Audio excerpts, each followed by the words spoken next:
Hi, my name is Lindsay McCleary, and this project is for catering. I really enjoyed taking this class this semester. I feel like I learned a lot about the catering business and how much work and attention to detail it takes to actually pull off an event. One thing specifically I learned was the amount of planning and detail it takes to come up with the perfect menu for an event. There are factors such as allergies, cost, guest background, nutrition, and matching foods with wines that go into designing the menu. As far as cost goes, caterers should offer a variety of menu prices to suit their needs and the client's needs. They should also be prepared to offer alternatives or to be able to modify the menu items and prices to fit the needs of their client. I also learned it's important to be aware of guest backgrounds or any needs they may have. It's always a good idea to provide alternatives to people with allergies such as dairy-free or gluten-free.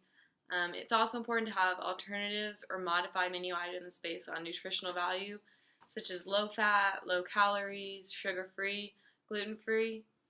Providing alternatives is especially important when the guests are going to be staying at the hotel or conference center more than one day. Another factor that goes into planning a menu would be if there was a theme to the event, then your food items should relate to the theme. For example, if you're catering a Winter Wonderland themed Christmas party, you might want to serve prime rib with mashed potatoes and buttered rolls with alternatives such as baked fish with mashed cauliflower and veggie casserole. The style of service also determines what your menu options will be.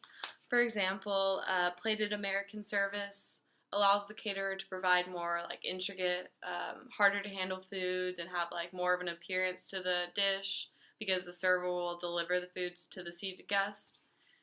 On the other hand, for a buffet service, the caterer would want to have foods easy for the guests to handle, such as chicken, ham, potatoes, and desserts like cookies and brownies.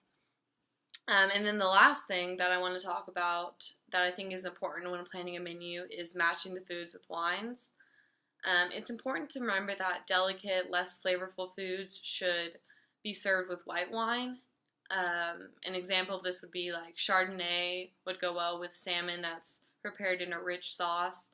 And then strong flavored foods should be served with red wine. An example of that would be a Merlot would go well with a Christmas turkey or a roasted chicken. It's important for caterers to always be prepared to suggest food and wine pairings. And it's a good idea to have both red and white wine options in case the client or the guests have personal preferences. And that's all. Thank you.